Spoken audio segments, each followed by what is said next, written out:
calm your yabos.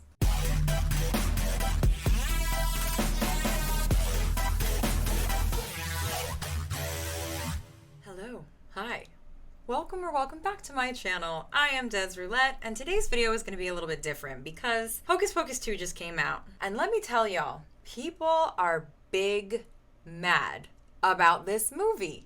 So today's video will not include any spoilers. I will include some descriptions of scenes within the movie, but nothing that will spoil it for you if you have not yet seen it. We're not going to go over everything that I've been seeing. I'm just going to give you guys a little bit of a background. The movie begins with the Sanderson sisters as children in their village in Salem, where they meet a witch disguised as a raven, some kind of bird, and she senses that because they are different, she provides them the book. A lot of pushback about this scene is that in the Hocus Pocus 1, when Allison is reading the plaque in the museum, it states, legend has it that the book was given to Winifred Sanderson by the devil himself. Now, legend has it is another way of saying this is just the incantation of the story that has been passed through the village and up as time has progressed, and it's like the game of telephone. People tend to exaggerate things that they hear to make them more interesting, and I'm sure that it is likely that that type of rumor could be,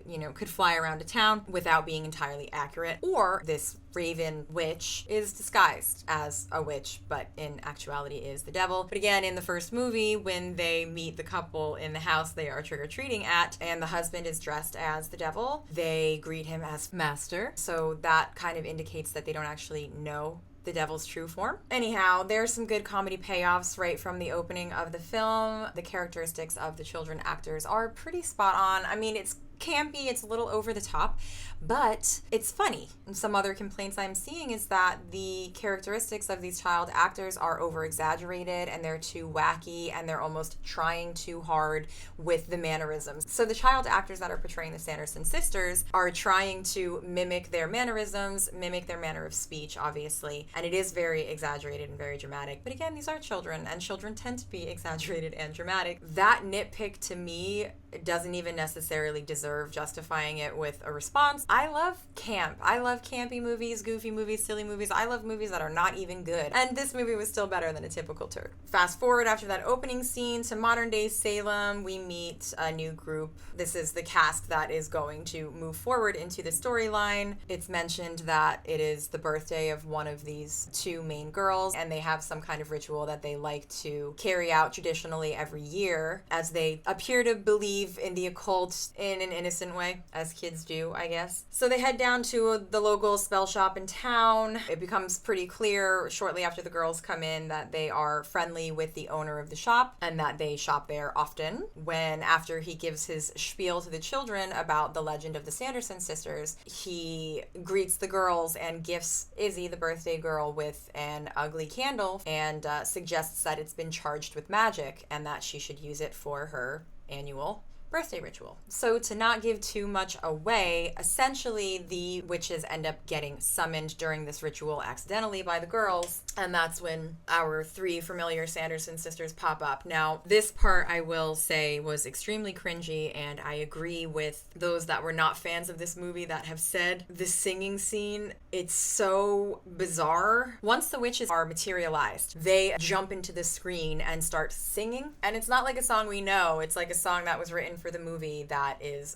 essentially about how they are witches and they're back or something. It's so unnecessary. I am not someone who likes character sung, pre-recorded, overproduced songs that are thrown into a film. Most of the time they don't make sense. I mean, this is not a musical, and when this happened I was worried that it was going to be a musical, but I felt that it was extremely unnecessary here, especially being that Hocus Pocus 2 was a sequel, so you didn't necessarily have to introduce us to the Sanderson sisters. We know who they are. This song was just not needed for any level of the storytelling, and it just immediately felt disingenuous and pandering in a way. That part I 100% agree with. Let's look at the other stuff that people are saying about this movie. There is another little part about a story told regarding a child having been out 29 years before when the Sanderson sisters were vanquished, and he somehow witnessed them in the cemetery as like this little 4 or 5-year-old kid, that would mean that you would have a little 4 or 5-year-old kid out trick-or-treating by himself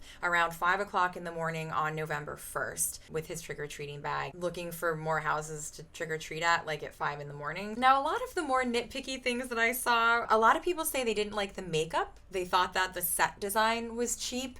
I can't really vibe with that. I know a lot of people had issues with like Sarah Jessica Parker's makeup, that they didn't like that she had this sort of eyeshadow within the corners of her eyes that kind of led up to the front of her eyebrows. I think that she had some kind of similar makeup in the original. I don't think it was as harsh, but even still, like, what? Some people felt like the Sanderson sisters were kind of phoning it in as actors, that there wasn't much chemistry between them. I will agree that the vibe of the sisters was very different, and that while Winifred was sort of always the main focus of the three, like the leader of the three, and did continue to be so in Hocus Pocus 2, it almost felt like the other two sisters contributed nothing. And I know Sarah Jessica Parker mentioned that she only watched Hocus Pocus once back in 1993, like when it first came out, and then once again the night before filming for Hocus Pocus 2 began. So in that regard, I think I can understand that she was a little bit disconnected from her character's mannerisms, and I don't really think she gave herself enough of an opportunity to like jump back into that mode. But again, you know, it's been 29 years, and not only that, this leads me to my next point. And essentially what this comes down to is the writing. Hocus Pocus 2 was not written by the same person as Hocus Pocus 1. And this comes up as well when people are complaining about how Hocus Pocus 2 wasn't nearly as dark. It wasn't as creepy. It wasn't as Halloween-y. It was a little bit sillier. It was a little bit more Disney, okay? And there are multiple reasons for this. Hocus Pocus 1 was written by Neil Cuthbert and Mick Garris. Neil Cuthbert wrote 1989's The Return of Swamp Thing and Mystery Men, and while those movies have their fair amount of comedy and camp as well, they're still very dark and gritty. And Mick Garris is a filmmaker best known in the horror community. He's responsible for directing multiple Stephen King adaptations, as well as creating the Masters of Horror series, where he contributed 2 of his own self-directed, self-written stories, as well as having written segments for Nightmare Cinema. And at this point, Mick Garris is basically a horror historian. Hocus Pocus 2 was written by Jen D'Angelo, who was a writer and co-producer on Workaholics, which Workaholics was great, but those characters were goofy. Like the Sanderson sisters in Hocus Pocus 2 were goofy, except in Workaholics they're goofy and like dudes in their 20s on a TV show for Adult Swim, and in Hocus Pocus 2 they're goofy like 3 older women starring in a Disney film that is essentially being made for children. Hocus Pocus 2 was silly and laid back and not supposed to be scary. You know, compared to Hocus Pocus 1 is basically like Punko's Pop, and Punko's Pop was a pretty lucrative endeavor if I recall correctly. And you know, I like Cradle of Filth and Miley Cyrus, so calm your yabos. I don't think there's anything wrong with not being super excited about Hocus Pocus 2 and preferring Hocus Pocus 1, the original, because again, I fit within that community of people. But I also think that you're kind of robbing yourself of the joy of just re-experiencing that childhood whimsy that you had when you loved the movie, and every year when you play the movie. My recommendation is that you take it for what it is, you just sit back and relax and know that it's going to be kind of corny. As soon as I heard that song when the sisters came back, I knew that I was kind of in for it, but I had to like separate my judgmental brain from like my, I just kind of want to like take this for what it is and enjoy what's happening because it's a movie for entertainment right now and it's October and I'm so excited. And looking at it that way really improved my experience. That's just how I felt about it. I don't mind the fact that like the book was a little bit different, if you feel me. Anyway, have you seen Hocus Pocus 2? Let me know your thoughts in the comments below and whether or not you agree or disagree with me, and try to sway my decision and tell me why I'm wrong and you're right in the comments section down below. If you like this video, go ahead and give it a thumbs up, and if you didn't like it, feel free to give it a thumbs down, and if you like me and you think you want to listen more to this, hit that subscribe button and don't forget to hit that notification bell so you can be kept up with my erratic posting. Thank you guys so much for watching, and I will see you so soon in the next one. Bye.